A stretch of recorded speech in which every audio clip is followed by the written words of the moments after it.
Irmãos, a lição desse domingo ela fala sobre esse inimigo que precisa ser resistido. E o autor da lição, que desenvolveu a lição, ele traz dentro desse tema que está fundamentado aí no livro de Tiago, como os irmãos podem ver no textual, versículo 4, capítulo 4, versículo 7, quando ele diz: sujeitai-vos, pois, a Deus, resisti ao diabo e ele fugirá de vós. Mas algumas coisas são interessantes nós vermos que a lição ela traz sempre uma leitura para meditação diária. Os irmãos vão encontrar sempre na parte de baixo aqui. E ela traz, por exemplo, esse primeiro salmo que diz: deixa a ira e abandona o furor. Não te indignes para fazer o mal.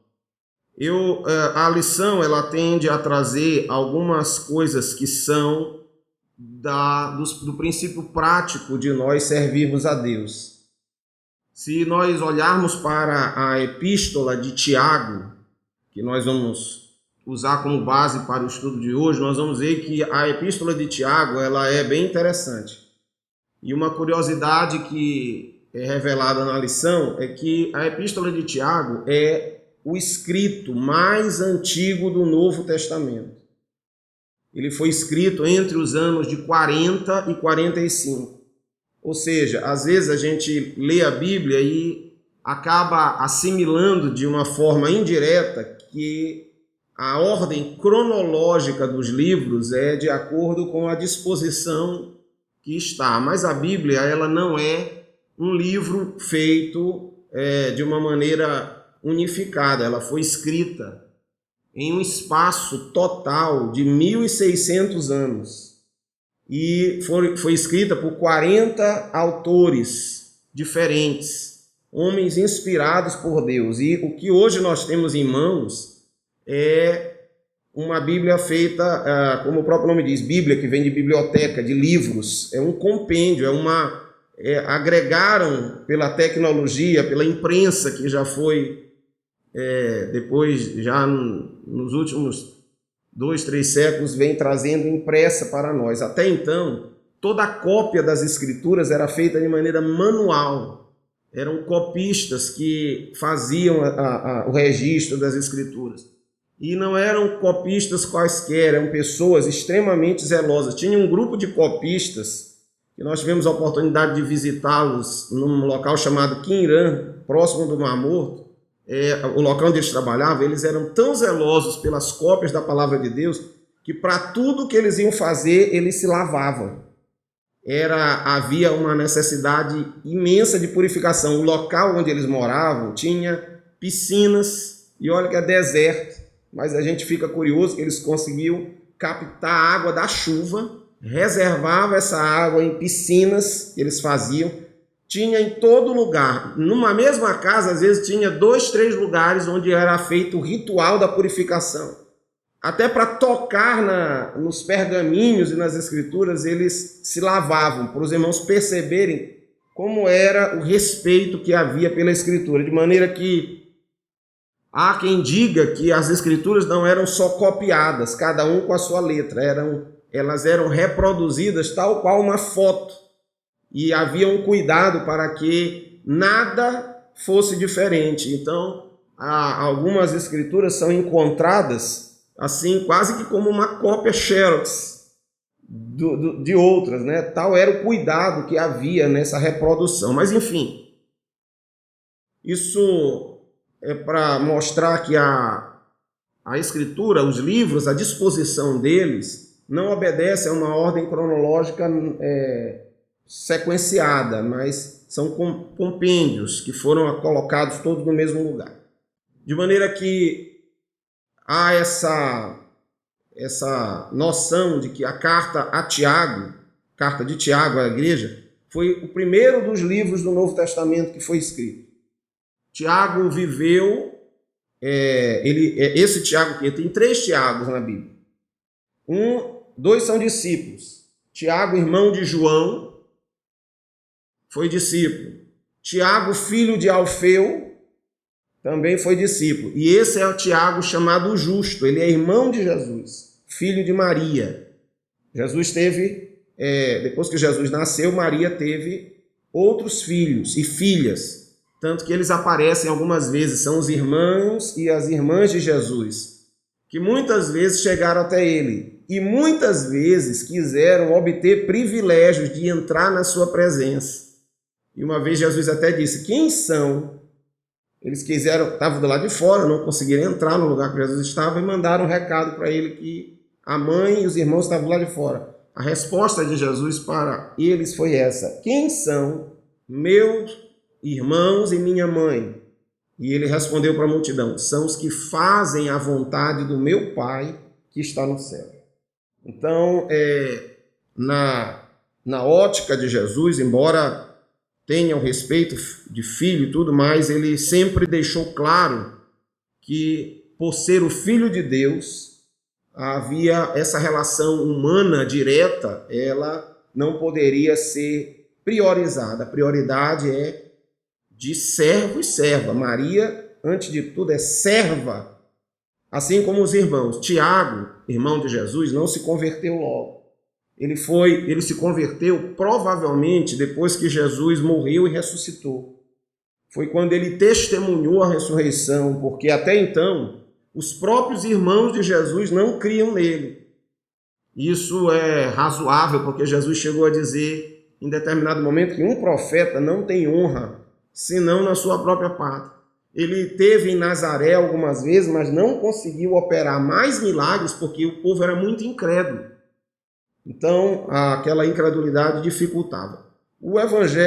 A carta de Tiago, ela é considerada uma carta semelhante assim, a um livro de provérbios para o Velho Testamento. Ela é uma carta que traz um peso de conhecimento prático muito grande.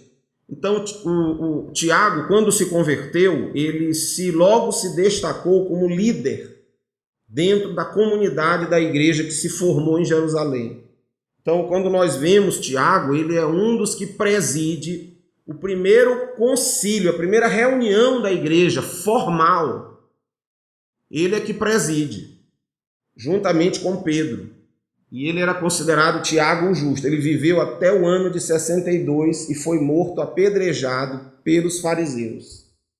E ele foi morto porque na época havia um dos líderes dos fariseus, que era também um sumo sacerdote da época. Ele tinha uma briga pessoal com Lucas, porque Lucas batia muito fortemente na questão da corrupção que havia entre os ricos de Jerusalém contra os pobres. Havia uma exploração e havia um distúrbio social muito forte na época, porque os judeus ricos oprimiam, desprezavam os irmãos, os outros judeus pobres. E Tiago batia de maneira muito forte contra isso. Então, aquele sumo sacerdote que fazia parte dessa elite, que comandava, começou a desenvolver uma perseguição muito forte com Tiago e acabou matando, apedrejado. Como eles fizeram com Estevão, como fizeram com outros. Então, esse cenário é no ano de 62. Mas antes disso, Tiago escreve. E o objetivo dele escrever a carta foi para instruir principalmente dois grandes grupos de cristãos que ele relata. Depois que Jesus ressuscita, que a igreja se estabelece, os irmãos percebem ali depois, logo no capítulo 7, 8, 9 de Atos, que a igreja começa a sair de Jerusalém por causa da perseguição. Com isso, muitos judeus viajaram e começou o evangelho a se disseminar em toda aquela região. A região, então, que era considerada o centro do mundo antigo na época, era hoje onde nós conhecemos como toda a região vizinha do Mar Mediterrâneo. Então vai desde ali da França, Portugal, e vem descendo Itália e toda a região da Grécia, e a parte norte da África, Egito, toda aquela região era um mundo antigo conhecido. Então, os judeus que saíram, já havia a dispersão dos judeus, já existia desde a época do governo da Babilônia e da Assíria. Israel foi retirado da terra e foi espalhado pelo mundo. Então haviam judeus, comunidade de judeus em todos esses lugares, já havia. Quando a igreja se dispersa, os crentes começam a chegar nesses lugares onde haviam comunidade de judeus e ali começa a pregação do evangelho. Então surgiram muitas igrejas espalhadas e havia muitas igrejas que eram dentro das sinagogas dos judeus que já existiam. As igrejas se estabeleceram ali e outras igrejas se formaram nas casas das pessoas. Eram grupos familiares, porque não era possível, não era comum haver, principalmente na região de Israel, não era comum haver templos, sinagogas, por causa da perseguição da igreja. Então, muitas vezes, as pessoas se escondiam em cavernas, onde eram as casas. Quem já teve a oportunidade de conhecer a região, olhar fotos de lá, vai ver que muitas casas, em alguns lugares, eram em cavernas. A igreja se reunia em cavernas, exatamente para escapar da perseguição. E o que acontece é que Tiago manda esta carta, como diz aqui nos primeiros capítulos, para estas pessoas dispersas, essas muitas igrejas, porque estava acontecendo um grave problema no meio da igreja. E o problema era justamente o que nós encontramos em todo o livro de Tiago. Primeiro, as pessoas começaram a abandonar a verdadeira fé. Elas começaram a viver em conflito umas com as outras, dentro da igreja. Porque as pessoas na época queriam fazer o que bem lhes dava na cabeça. Elas não queriam obedecer à palavra. Não havia na igreja para quem Tiago escreveu, naqueles grupos para quem ele escreveu, havia muito problema de um querer ser melhor do que o outro. Os ricos queriam ser tratados de uma maneira diferente dos pobres e havia quem aceitasse isso. Então, se alguém era julgado como rico, ele tinha prioridades dentro da congregação, vamos dizer assim, dentro do local de culto, dentro da comunidade. E os pobres eram desprezados. Isso era um ato comum. Havia um problema grave de falatórios dos próprios irmãos, uns contra os outros. Tanto que o livro de Tiago, ele fala no seu capítulo 3, ele trata, é um capítulo que praticamente todo trata sobre a língua. Se você abrir aí o capítulo 3, é uma dissertação sobre a língua, porque havia dentro da comunidade pessoas que utilizavam de palavras para denegrir uns aos outros, para ofender, para falar mal. E nós, irmãos, temos que ter o cuidado para que ouçamos mais e falemos menos. Tem pessoas que não percebem bem a mensagem bíblica acerca de algumas verdades. Quer ver uma verdade? Nem toda bênção que Deus lhe dá, você deve sair por aí divulgando. Não são todas. Às vezes você vai divulgar bênçãos que Deus lhe dá para quem não deve. Você lembra de Ezequias, que recebeu uma comitiva de embaixadores e foi mostrar seus tesouros. Aí as pessoas chegaram, não sabiam nem de onde era. Foi lá dentro, mostrou o ouro, as suas riquezas. Resultado, foi atacado e roubado. Tem crentes que vivem a vida e não têm a percepção dessas coisas. Outros não vigiam no que falam a respeito das pessoas. Às vezes a pessoa vai pedir oração por alguém e diz assim: irmão Miguel, o irmão fulano, vamos orar por ele, caiu em adultério. Às vezes a pessoa vem com a desculpa da oração para levar problemas dos irmãos que não deviam.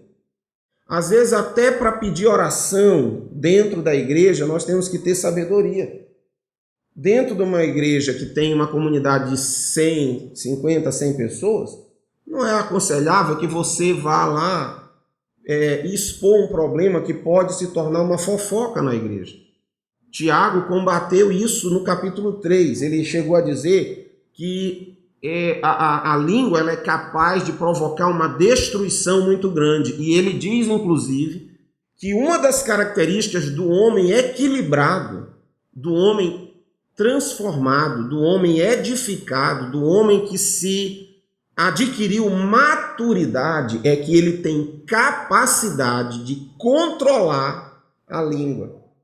E aí ele fala para aquela igreja, que era uma igreja que estava vivendo esses problemas, porque era um falando do outro, era um criticando o outro, era um levando fofoca a respeito do outro. Nós temos que ter muita sabedoria naquilo que nós falamos e para quem nós falamos, para que não se torne um problema que venha a nos trazer dificuldades ou a um irmão qualquer que nós temos. Porque às vezes o nosso comentário, ele nos faz pecar. E eu quero que os irmãos vejam comigo Provérbios 6, que esse é um texto assim, muito direto e muito forte. Ele diz assim: tem 6 coisas que Deus se aborrece e uma que ele abomina. A alma do Senhor abomina. Então ele diz, primeiro, os olhos altivos. Segundo, a língua mentirosa. Terceiro, as mãos que derramam sangue inocente. Quarto, o coração que maquina pensamentos viciosos. 5, pés que se apressam para o mal. 6, testemunha falsa que profere mentira, e aqui o Senhor abomina aquele que semeia contenda entre irmãos. Aí você pergunta assim: o Deus que não muda, que é o mesmo ontem, hoje e eternamente, ele vai continuar se aborrecendo com as mesmas coisas e continuar abominando as mesmas coisas. Então Tiago estava trazendo para a igreja, dentro da sua carta, um princípio de vida que eles haviam esquecido. Então ele continua dizendo, Efésios 4, 27, não deis lugar ao diabo. Toda a carta de Tiago, ela se refere a princípios de vida espiritual que nos fazem viver em boa comunhão com Deus. Aí Efésios 6,13 nós falamos sobre a armadura de Deus. 1 Pedro 5,9, veja aí que ele diz que nós devemos resistir ao diabo firme na fé, sabendo que as aflições, também se cumprem entre nossos irmãos. E Apocalipse 2,11 mostra que quem venceu foram aqueles que resistiram firmes. Eles venceram o diabo porque pelo sangue do Cordeiro e pela palavra do seu testemunho. Então, o que Tiago vem trazer para nós é o seguinte: o princípio da resistência ao inimigo tem a ver, antes de tudo, com uma vida espiritual de integridade. De integridade. Então, você vê aqui, dentro do conteúdo da lição, que ele coloca algumas coisas, ele destaca. Por exemplo, na introdução, você percebe logo no início que o autor comenta. Ele destaca que a carta de Paulo, de Tiago, é um chamado à santidade pessoal. Aí no primeiro parágrafo ele destaca, eu destaquei isso aqui para dizer aos irmãos, e ele destaca 2 objetivos grandes. Primeiro, resistir às paixões, ainda no primeiro parágrafo, e o segundo não viver em amizade com o mundo, porque a amizade do mundo é inimizade contra Deus. Então Tiago ele traz um aspecto muito importante da guerra espiritual, que é uma vida de santidade. Uma vida de santidade. E isso muitas vezes é ignorado.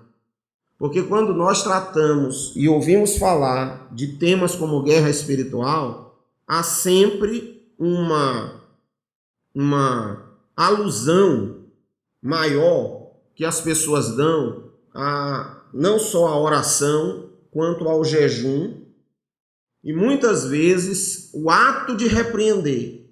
Então nós somos ensinados tanto da importância da oração e do jejum, mas por algum motivo que talvez seja um aspecto assim mais emotivo da situação, os irmãos podem perceber que o que é mais frisado é de fato a questão da autoridade, de você levantar a mão, repreender, declarar, determinar. Os irmãos não percebem isso? Isso, você fala da oração, da importância da oração, todo mundo ouve, é mesmo? Amém, aleluia. Fala do jejum também, todo mundo ouve.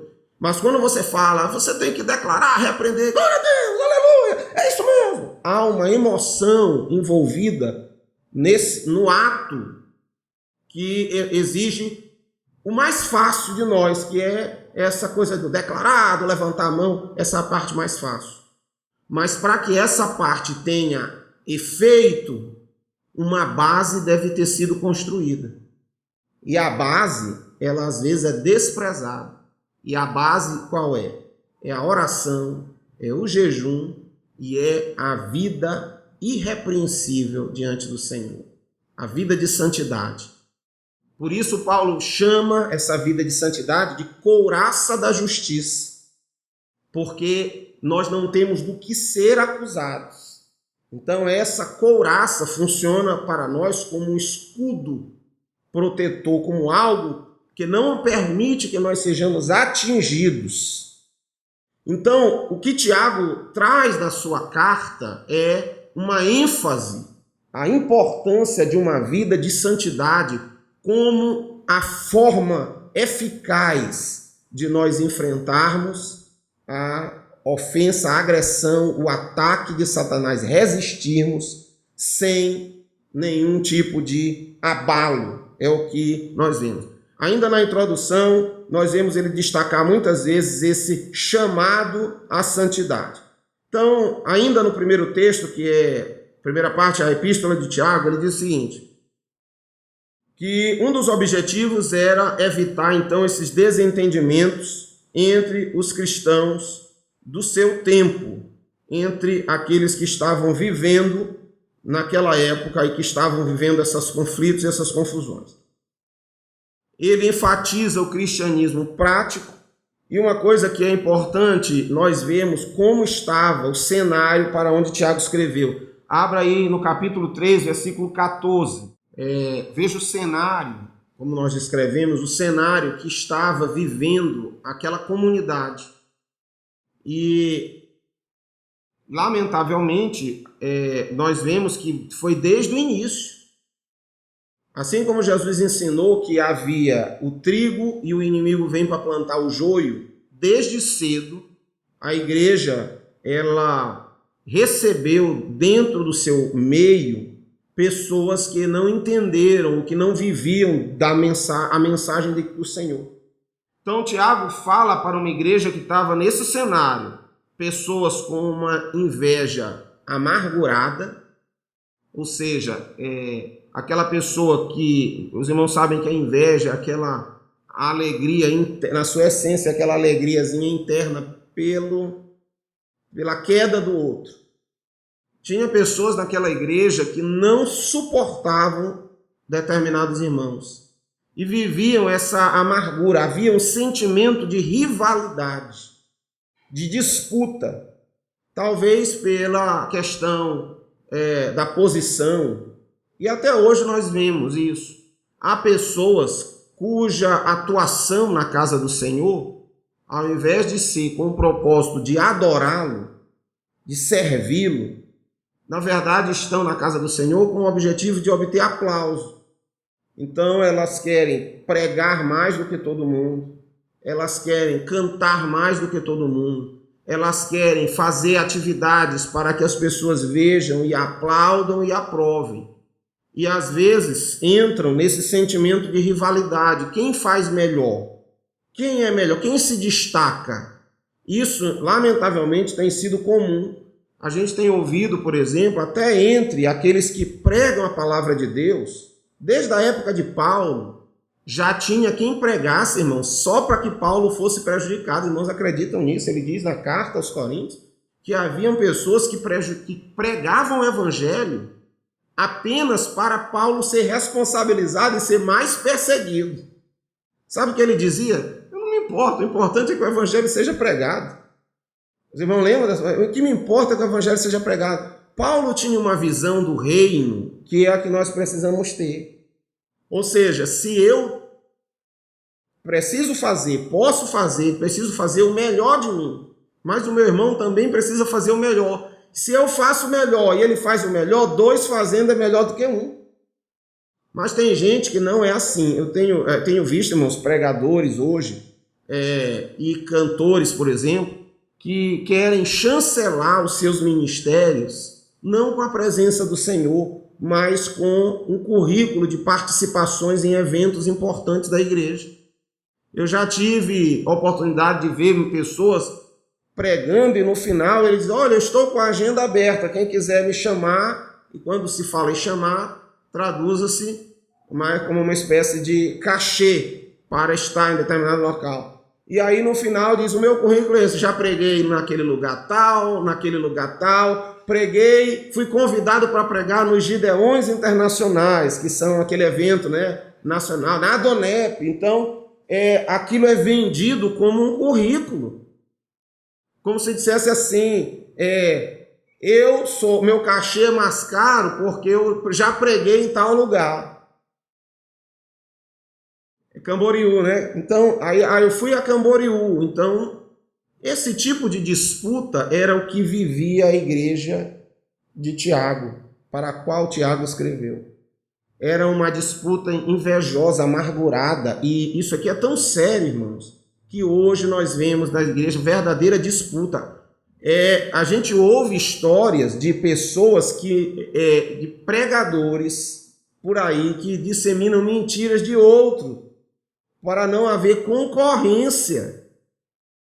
Concorrência, ou seja, eu detono fulano para que ele não tenha possibilidade de concorrer comigo nas agendas. Isso é uma amostra semelhante à igreja daquela época. Mas essa não é a igreja de Jesus. Isso é joio. Isso aqui são pessoas que estão completamente desalinhadas do evangelho. E são essas pessoas que estão, muitas vezes, subindo aos púlpitos das igrejas para tentar ensinar uma palavra que elas mesmas não vivem, para trazer gritos, para trazer, muitas vezes, uma animação, muitas vezes, milagres que não podem sequer ser comprovados, porque o Senhor cura e quando cura, o testemunho é real. E às vezes Deus até cura por misericórdia, pela fé de quem está ali para receber, às vezes enganado por um estranho, mas creu no Senhor, às vezes Deus cura por misericórdia. Mas o que eu quero dizer aos irmãos é que, lamentavelmente, nós vivemos um cenário, ainda hoje, parecido com o que Tiago vivia. E a carta de Tiago ela é muito atual,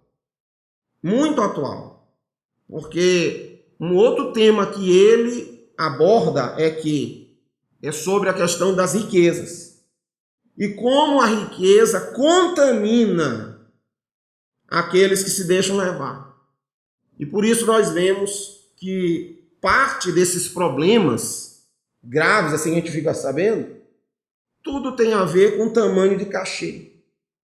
Porque se fosse para vir pregar sem cobrar nada, não tinha toda essa coisa. Nós somos de uma época em que os pregadores não cobravam para pregar.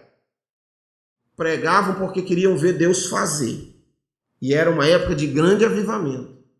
Hoje nós temos muitos pregadores cheios do poder de Deus, mas temos um grupo ainda que gosta de movimento, que não tem uma vida alinhada com o Evangelho. Tiago bate em cima disso e mostra para nós que o mais importante é que haja uma vida prática.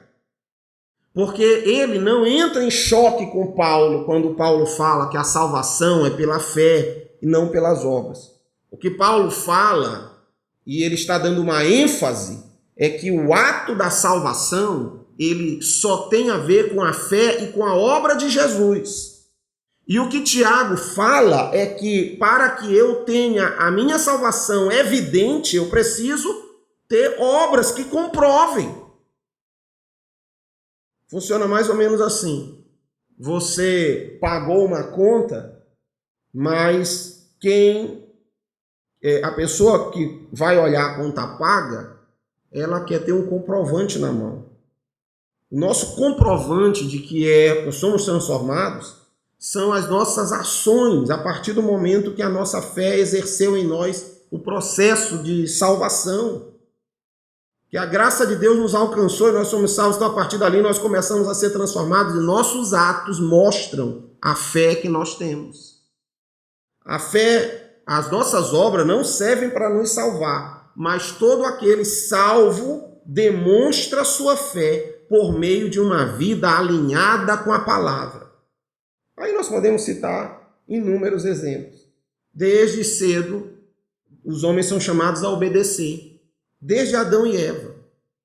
Abraão foi chamado por Deus e o Senhor disse para ele: Abraão, eu sou teu escudo, teu grande galardão. E depois o Senhor disse: Abraão, anda na minha presença e ser perfeito. Chamado à perfeição. O povo foi chamado à santidade. Deus disse assim para ele: sede santos, como eu sou santo. O povo foi chamado para ser separado. Josué foi orientado a guardar a palavra. Ele disse: olha, medita dia e noite para que tu tenhas o cuidado de observar o que está escrito. Assim tu vai fazer o teu caminho prosperar. Então, uma vida de santidade tem a ver com uma vida de obediência aos princípios da palavra de Deus. Eu não posso querer resistir ao diabo se eu vivo no adultério. Eu não posso querer resistir ao diabo se eu vivo falando mal dos meus irmãos, se eu alimento uma inveja dos meus irmãos. Como eu posso resistir ao diabo se eu quero ser servido e não tenho disponibilidade para servir?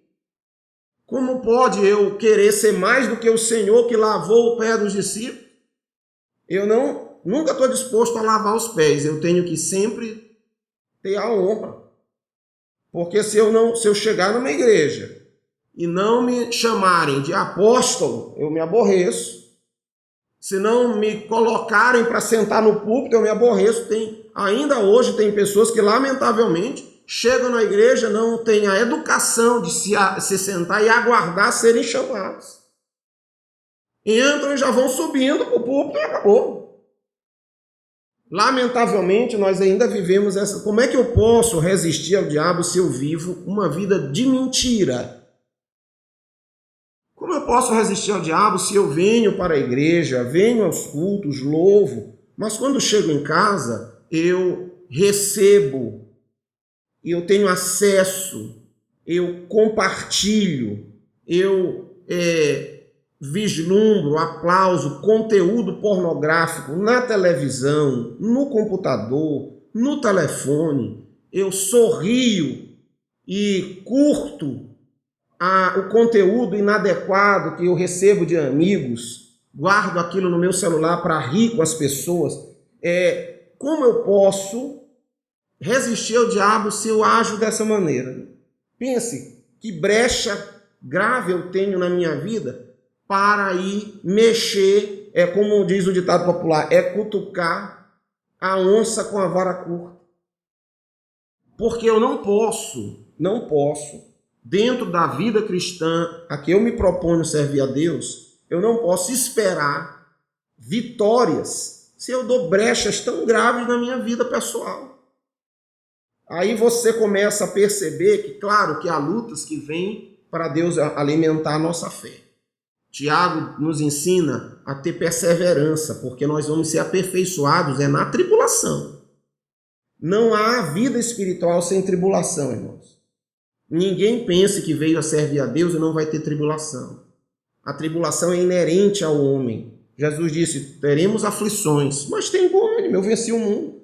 Paulo diz, a tribulação produz a paciência. Tiago repete, produz perseverança, edifica a tribulação.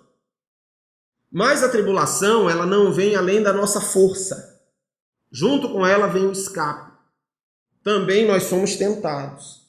Também há situações que vêm como resultado das nossas ações, das brechas que nós damos, de abrirmos espaço para sermos feridos e ferirmos as pessoas. Toda essa brecha nos dificulta resistir. Então ele coloca aqui sobre, por exemplo, a sabedoria, como a sabedoria humana é. Ela é terrena, animal e demoníaca. Diferente da sabedoria que vem de Deus, que é pura, perfeita. Olha só, 17. Pura, pacífica, gentil, amigável, cheia de misericórdia, de bons frutos, imparcial, sem fingimentos e que semeia paz. Esse é o fruto de uma vida que está alinhada com os princípios do Evangelho. Então, o caráter cristão precisa ser afinado com os sentimentos de Jesus. Se há na minha vida coisas que estão fora do padrão de Deus, como eu espero vitória? Como eu espero não ser atingido? Como eu espero resistir ao diabo? Como? É claro que você vai acabar sofrendo inúmeros reveses por causa da desobediência. A desobediência é um grave mal. Se você vê a descrição de Deuteronômio 28, os irmãos podem gravar em casa, Deuteronômio 28, e depois os capítulos seguintes, vão ver o seguinte. Ali Deus faz um paralelo através de Moisés entre os resultados da obediência e os resultados da desobediência. A obediência, ela leva a um estado de proteção natural. Não é necessário que você se submeta a nenhum ritual especial. Basta viver uma vida de obediência, servindo ao Senhor. E aí a bênção vai lhe alcançar. Agora, se há uma vida de desobediência, o contrário também é verdadeiro. A maldição vem sobre você. E aí, como diz a Bíblia, será maldito a obra da sua mão, é maldito o celeiro, é doença o tempo inteiro, é prejuízo o tempo inteiro, é inimigos o tempo inteiro tendo privilégios e ações contra você e você não vê a vida fluir. Você olha, está amarrado, porque todo o tempo você erra naquela mesma coisa.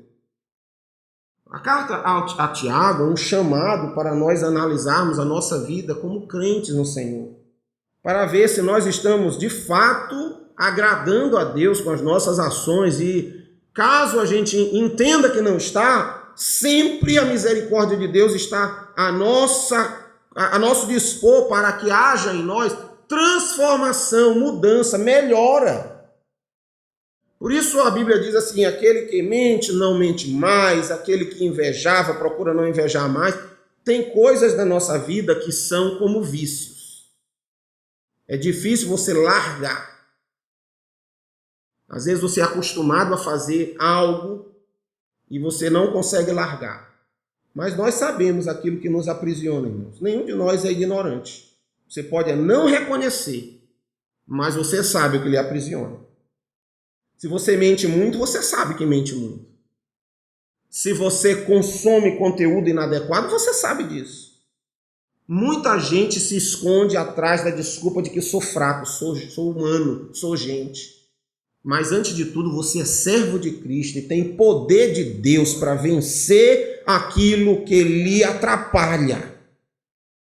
E a gente vence como? Na oração, no jejum, mostrando que nós estamos vigiando, mostrando que estamos brigando para ser aperfeiçoados. Como é que eu vivo uma vida de mentira e me acomodo com isso, irmão? Como eu posso viver com a facilidade de mentir para as pessoas e acho isso normal? Eu preciso lutar contra isso, vigiar para que eu não minta e orar: Senhor, eu tenho mentido, eu me pego mentindo sem perceber, tira de mim isso, me muda. Ah, Senhor, eu tenho uma tendência para uma prática que tu não te agrada, Senhor, me transforma, me muda, me limpa, me liberta. Às vezes, conversar com alguém maduro ajuda, mas não é com todo mundo.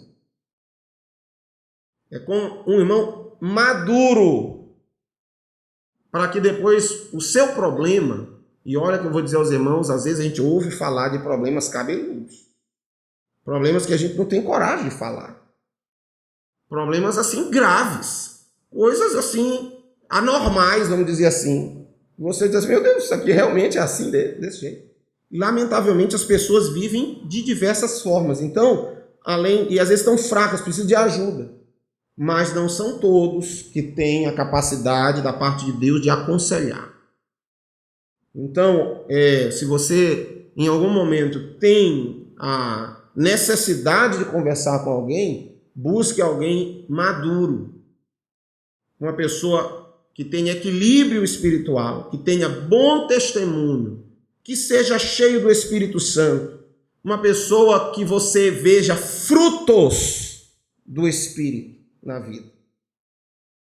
Que às vezes você tende a julgar as pessoas pela aparência, mas veja o fruto é que é o real.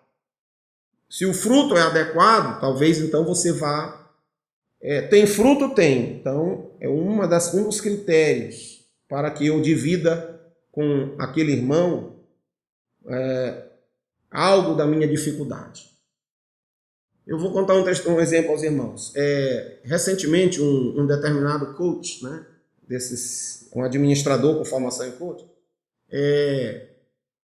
estava fazendo um trabalho assim, entre pastores, e muitos empolgados, porque hoje está na moda, né? Essa pessoa está na moda e muita gente se empolgou. E aí ele lança na internet como se fosse assim uma oferta, que ele gostaria de ser o coach dos pastores principais. Aí o pastor Silas Malafaia se chateou e foi para a internet perguntar quem foi que deu a autoridade ou unção para esse rapaz se achar na posição de ser coach de homens de Deus, a quem Deus deu uma unção para presidir grandes trabalhos. Esse princípio de autoridade que ele usou, eu entendi. Muita gente pode ter achado, é vaidade, é soberba. Não, irmãos. É um princípio de autoridade. Como é que um homem de Deus, com uma responsabilidade do tamanho dele, vai aceitar conselhos de um homem que tem formação somente secular? Um homem de Deus, irmãos, precisa estar sob comando do Senhor ou de pessoas muito cheias da graça de Deus que possam lhe aconselhar. Como é que você vai ser aconselhado por alguém que não dá nem fruto espiritual? Não é um erro? É você se expor. Então, há necessidade de nós, nesse sentido, termos essa atenção. É preciso vivermos uma vida que agrade a Deus. Então, Tiago ainda explica que as guerras e pelejas, né, que a igreja vivia, ela tinha a ver com os muitos deleites. Você vai ver ele falando sobre a dúvida, ele falando sobre a provação e tentação, como ele mostra aqui no capítulo 1 ainda, que os homens são tentados pelo aquilo de ruim que há dentro deles mesmos, que os atrai e os seduz.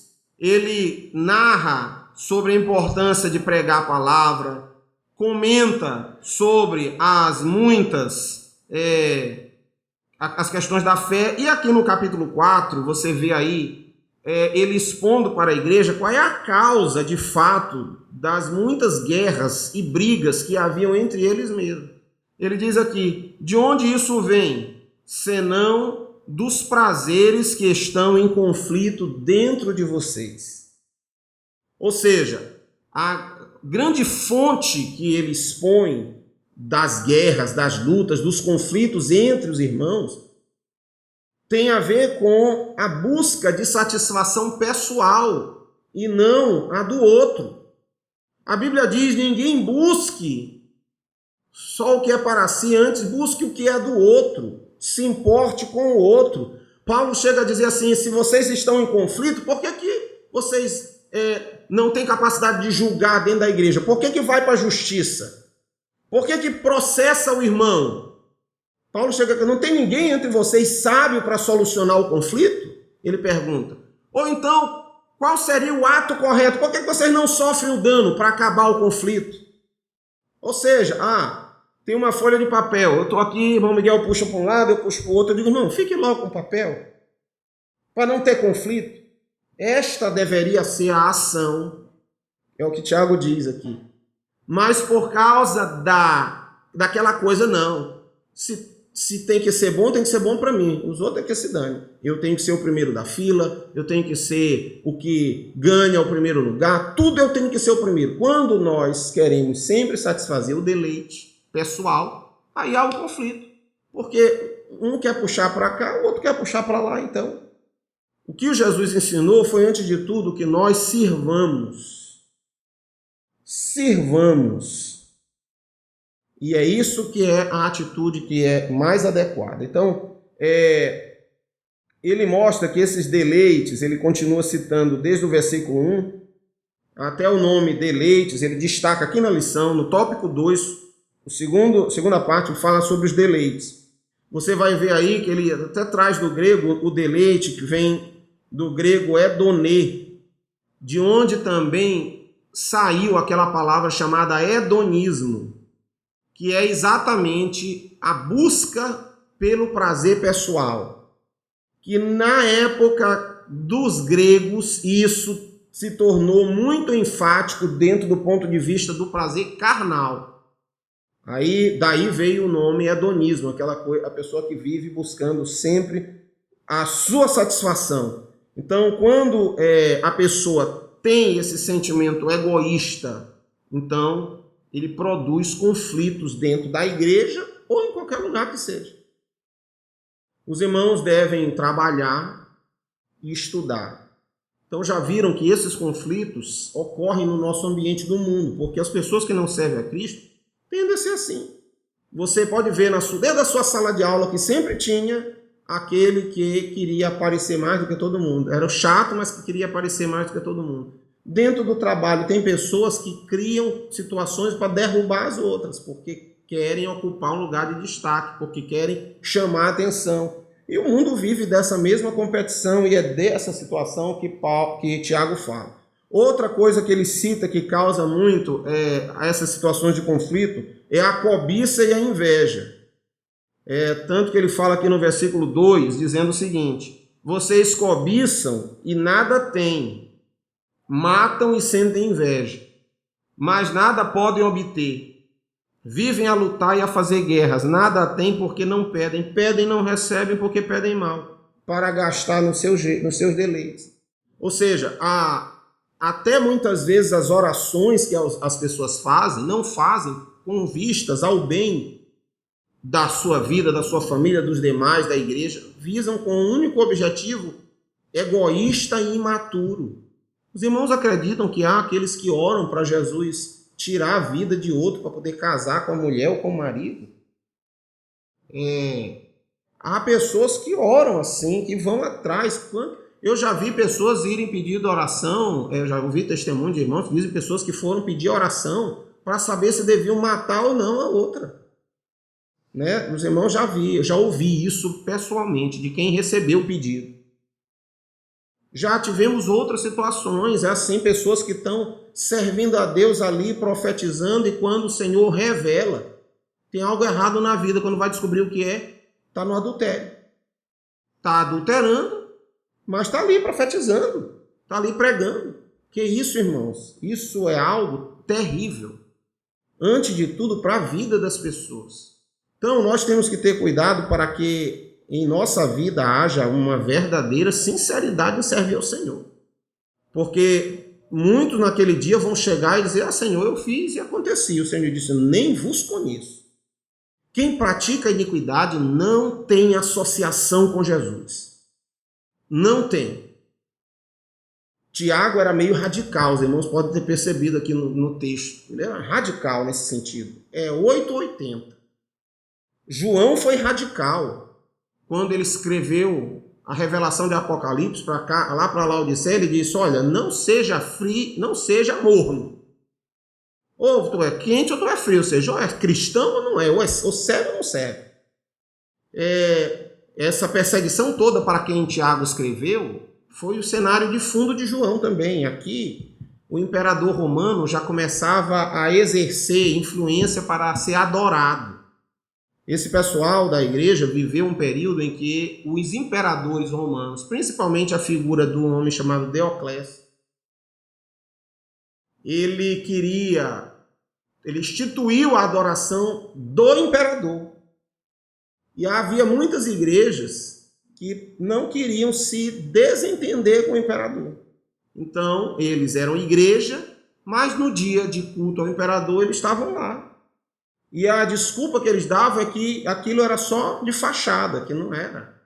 Deus não aceita o pecado, irmão, de fachada. Não tem, isso não pode. Ou nós servimos ao Senhor, ou nós sabemos que não temos o Senhor na nossa vida. A gente não pode viver, como diz o jargão às vezes do Evangelho, um pé na igreja e um pé no mundo. É o crente Raimundo. Um pé na igreja e um pé no mundo.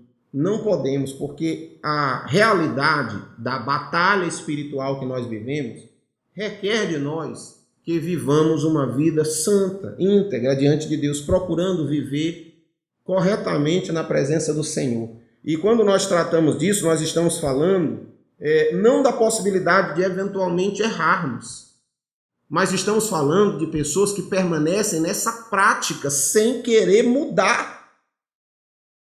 Sem querer mudar. É preciso o trato com o pecado, preciso, como diz o Provérbios, confessar e abandonar. Diz a Bíblia que quem confessa, quem guarda as suas transgressões, nunca prospera. Mas quem confessa e abandona, alcança misericórdia. Deus não chamou pessoas curadas, Deus chamou pessoas doentes. Todos nós estamos sendo tratados. Eu estou sendo tratado por Deus naquilo que eu preciso. Deus sabe o que cada um de nós precisa ser tratado. Por isso é que a aprovação que o irmão Firmino passa não é igual à minha. Em alguma época talvez possa ser semelhante e Deus dê a ele a capacidade de me aconselhar, de dividir comigo uma experiência, mas Deus trata com ele e comigo e com você. Nós somos imperfeitos. Jesus disse: eu não vim buscar sãos, mas doentes. Eu vim buscar pecadores para se arrependerem, para melhorar, para mudar. Nós já falamos sobre isso aqui, por isso Deus deixou a igreja. Para que você pegue na minha mão quando eu estiver fraco e me leve em frente. O objetivo do Senhor é nós estarmos aperfeiçoados na fé e pareçamos cada dia mais com Jesus no dia que Ele vier nos buscar. Nós vamos falhar algumas vezes, vamos errar, mas vamos seguir em frente. Mas aquele que resolve permanecer do pecado é o que se sentou na roda dos escarnecedores. Ele está lá parado, detido, não consegue seguir em frente. A permanência no pecado destrói a vida. Claro que o pecado pontual tem suas consequências também, mas permanecer no pecado nos afasta do Senhor. Então eu tenho que tomar uma decisão clara, como o Tiago disse. Se eu quero resistir ao diabo, eu tenho que me sujeitar a Deus. Precisa haver uma sujeição ao Senhor em obediência. Ele ainda cita o versículo, no quarto ponto do versículo 4, ele cita a infidelidade. Gente infiel, vocês não sabem que a amizade do mundo é inimizade contra Deus. Aquele, pois, que quiser ser amigo do mundo se torna inimigo de Deus. Ou pensam que é em vão que a Escritura diz que o Espírito que em nós habita tem ciúmes. Claro que o termo que ele usa aqui é traduzido como adúlteros e adúlteras no sentido de que são infiéis. Por isso o termo é tão pesado na tradução. Mas ele quer dizer, é infiel. Quer dizer, como nós podemos ser infiéis ao Senhor e queremos viver uma vida vitoriosa. Então, muitas vezes, as graves consequências que nós temos na nossa vida é por causa da nossa própria desobediência que precisa ser tratada por Deus. Então, no tópico 3 da lição, ele mostra a receita para resistir ao inimigo. Então, a primeira coisa é permitir que o Espírito de Deus esteja em nós, como ele diz aqui. Ou pensam vocês que é em vão que a Escritura diz, é com ciúme que por nós anseia o Espírito que ele fez habitar em nós. Ou seja, o Espírito de Deus habita em nós e tem ciúme de nós. O Espírito de Deus nos quer com exclusividade. O Espírito de Deus não quer nos compartilhar com o mundo. Então eu preciso pedir a Deus graça e sabedoria para saber o que Ele quer da minha vida. Existem regras gerais da palavra. E os irmãos devem ter percebido que o máximo que eu posso, eu tenho procurado trazer para os irmãos a palavra no seu princípio e não na casca.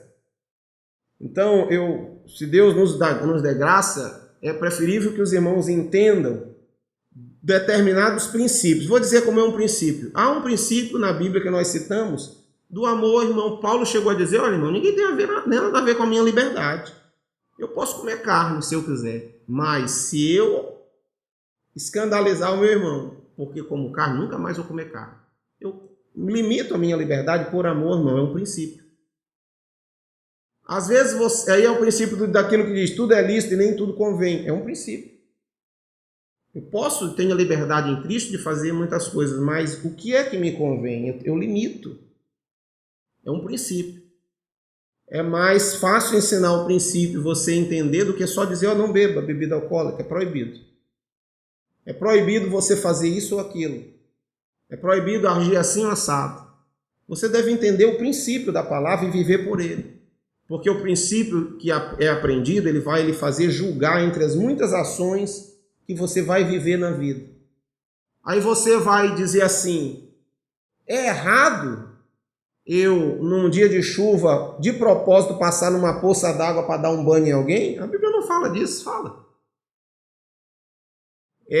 No passado parece que não havia nada na legislação sobre isso, então isso não levava multa nem repreensão. Parece que hoje já tem uma notificação sobre isso, que você não pode passar na poça para molhar. Mas antes de tudo, isso é o quê? Um princípio. Eu sirvo ao Senhor. Como é que eu vou ter uma motivação tão maligna de fazer isso? Ou de, por exemplo, fazer, como a Bíblia diz, colocar tropeço a um cego. Ou alguém cego botar o pé na frente para rir da cara dele na frente dos meus amigos. Tem coisa que a Bíblia não diz. Outro dia eu ouvi um vídeo de um idoso andando na rua e um rapazinho, para fazer graça, quando ele passou, ele veio pelas costas e deu um chute na cabeça do idoso e o idoso caiu. Aí alguém filmou aquilo rindo. Para você ver como a pessoa é má. Agora, é indiscutível perguntar se isso tem algum respaldo bíblico. Você pode até não olhar a palavra e dizer assim, não tem nada que me proíba brincar de dar um chute na cabeça de alguém. Irmãos, o que é isso? O princípio diz que eu tenho a ter amor e zelar e ter cuidado com o meu próximo. Não é o princípio? Então, às vezes, as pessoas, elas não têm de Deus a direção. Tem coisas que Deus limita para alguém que não limita para outro, porque para um tolera, mas o outro não. Você acha que todo mundo podia ser rico? Você acha que todo mundo poderia ganhar na loteria 20, 30 milhões de reais? E no outro dia continuar na igreja humilde servindo ao Senhor? Não é todo mundo, irmão. Não é todo mundo. Assim como não é todo mundo que pode viver determinada experiência ou ter determinada responsabilidade, porque o caráter vai mudar. Às vezes Deus não permite que você tenha, porque você quer gastar no seu próprio deleite. Aí você ora e ora errado. Às vezes Deus precisa primeiro trabalhar em você para lhe entregar uma bênção. Às vezes a gente brinca dizendo assim, às vezes você ora tanto por um carro, mas não se preocupa em tirar a carteira. Ou não se preocupa em ter uma garagem para guardar. Quem é da fé, Senhor, estou orando por um carro, vou me preparar, vou tirar minha carteira e deixar a garagem pronta. Quando tu mandar o carro já está tudo aqui, isso é fé. Mas tem aqueles que ficam ali, Jesus me dá um carro, Jesus me dá um carro, Jesus me dá um carro. Porque ele, na verdade, ele quer o carro porque tem preguiça de andar de ônibus, ou porque quer vir para a igreja para mostrar para os irmãos que agora ele tem um carro, né, que é a bênção. E tem tantos propósitos, coisas até que a gente acha assim, até, né, tão fora do jeito, mas infelizmente as pessoas são assim. Então, quando eu quero para gastar só com o meu prazer, para minha vaidade, aquilo vai me trazer mais problema. Tem gente que não pode ser bonita, irmão. A pessoa é feia, mas não pode ver alguém, não pode ver que é assim, sabe aquele, vamos dar um exemplo, o homem é feio que se acaba, mas é mulherengo. Imagina se fosse bonito, aí estava desviado total. Na igreja, às vezes, a gente tem pessoas assim, lamentavelmente. Às vezes você, como serva de Deus, aí eu falo para as irmãs, que é mais comum, às vezes você não tem aquela sensibilidade de Deus para ver o princípio da palavra, que é viver com modéstia e moderação. Então você, ao contrário do que a Bíblia ensina, às vezes você privilegia a sensualidade, porque você quer ser mais bonita e mais sensual e mais provocativa do que todo mundo. Aí você não você não se limita, você quer o vestido mais apertado, a calça mais apertada, a maquiagem mais... Às vezes o propósito não é bom. Aí por isso é que eu digo, às vezes nem todo mundo pode ser bonito, porque se fosse, não conseguiria nem sequer servir a Deus, que é viver na vaidade o tempo inteiro. Então a gente precisa entender que um dos princípios da batalha espiritual é eu ter uma vida de integridade, onde eu não tenha do que me envergonhar, onde eu não tenha como ser acusado por Satanás de nada. Como Paulo ensina para Timóteo, procura te apresentar a Deus aprovado, como obreiro que não tem do que se envergonhar, que maneja bem a palavra da verdade. Né? E toda vez que a gente tem alguém que deve estar à frente da obra, precisa ter um bom testemunho.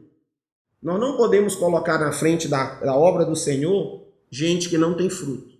Olha os critérios dos diáconos: homens cheios do Espírito, homens que estavam desde o começo participando, homens com bom testemunho.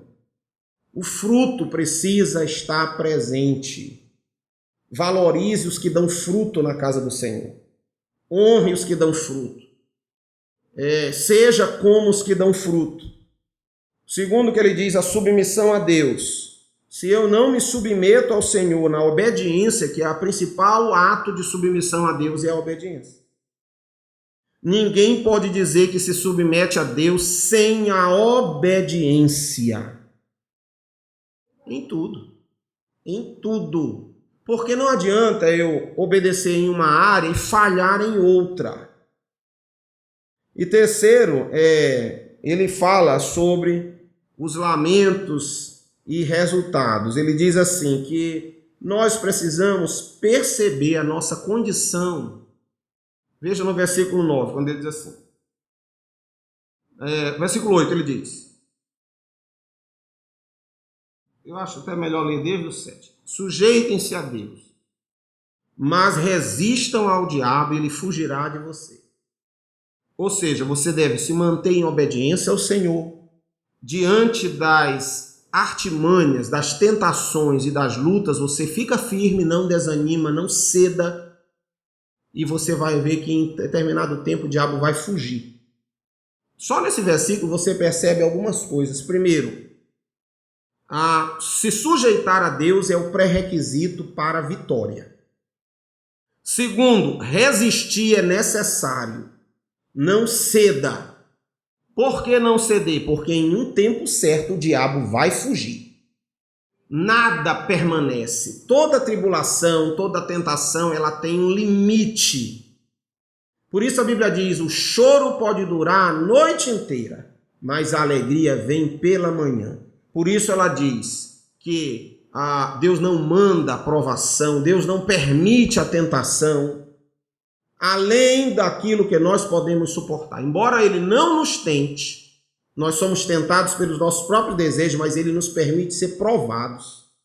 E na prova nós devemos ficar firmes e na tentação saber dizer não. Porque num dado momento aquilo vai ceder diante de nós. Uma das características mais importantes do crente é desenvolver o quê? Perseverança. Em tudo, a perseverança. Até na hora da batalha espiritual, na oração. Os irmãos já viram aqui quantas vezes os discípulos enfrentaram demônios que não quiseram sair. Numa primeira repreensão. Né? Quantos irmãos já ouviram testemunho de pessoas que ficam horas ali orando e repreendendo? Porque há resistências. Há resistências. E nós é que vamos ceder? A Bíblia diz que nós não devemos ceder. A Bíblia diz resistir. Mais um exemplo sobre isso. Moisés, quando estava saindo com o povo do Egito, foram atacados por um grupo de amalequitas. E ali o povo no vale guerreando, com Josué, o exército, e Moisés estava onde, irmãos? Onde Moisés estava? No monte. Como é que ele estava? As mãos. Mas só para os irmãos entenderem o princípio da resistência.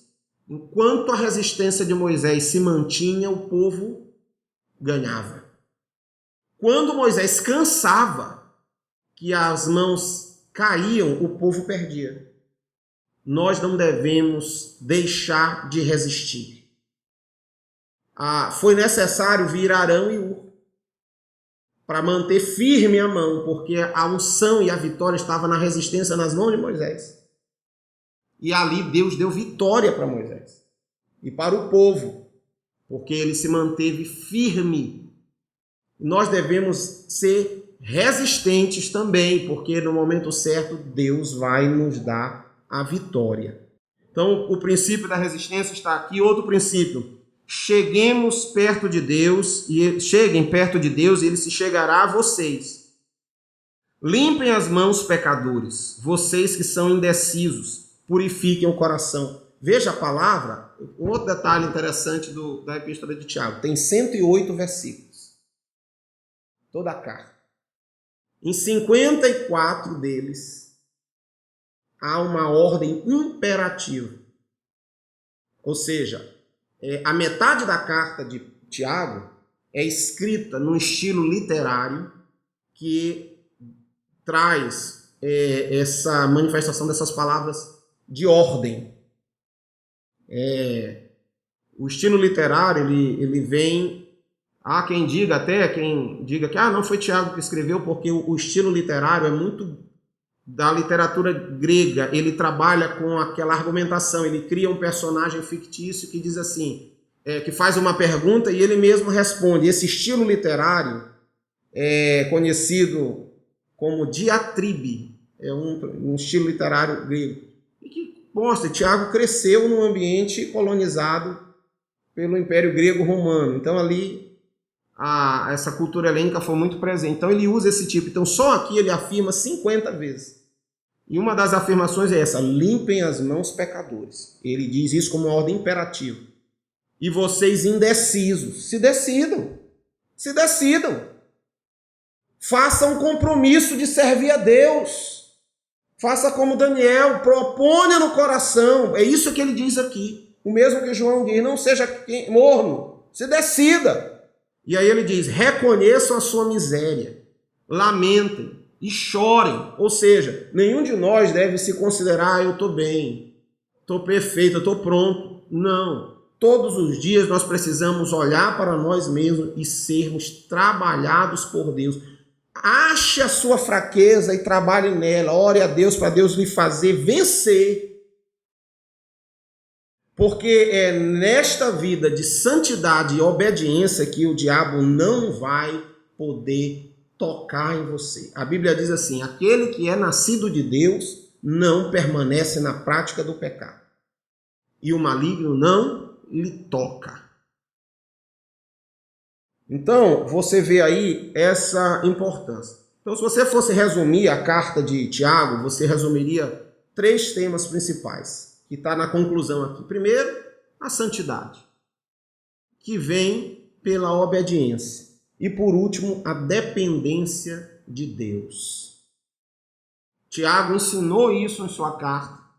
E é muito rica a carta de Tiago. Os irmãos, depois que quiserem pegar, ler mais sobre a carta de Tiago, ela traz esse princípio. Ou seja, você quer guerrear a guerra espiritual, quer travar batalhas espirituais, quer vencer a batalha, comece vivendo uma vida de obediência ao Senhor. E aí você vai ver que as vitórias vão ser consequências de uma vida de obediência e de consagração a Deus. Não tem outra, não tem outra receita. Não tem receita. Não adianta você seguir, às vezes, algumas das muitas orientações que às vezes a gente recebe. Olha, vai lá, abre o Salmo 91, deixa aberto em casa. São muitas coisas pequenas, às vezes a pessoa vive fazendo errado. Tá o Salmo 91 aberto aqui, ele na internet conversando pornografia com quem não é a mulher dele. Não tem sentido, irmãos. A nossa vida precisa ser uma vida prática. Eu agir sinceramente sabendo que é para Deus, não é para o homem. Lá quase como legal. O que adianta eu querer mentir para Deus, achar que Deus está... Não tem sentido. Eu posso até mentir para o homem, mas para Deus a gente não consegue mentir. Ananias e Safira são um exemplo claro disso aí. Então não pense que Deus não conhece o seu coração e a sua vida, né? Deus conhece. Amém?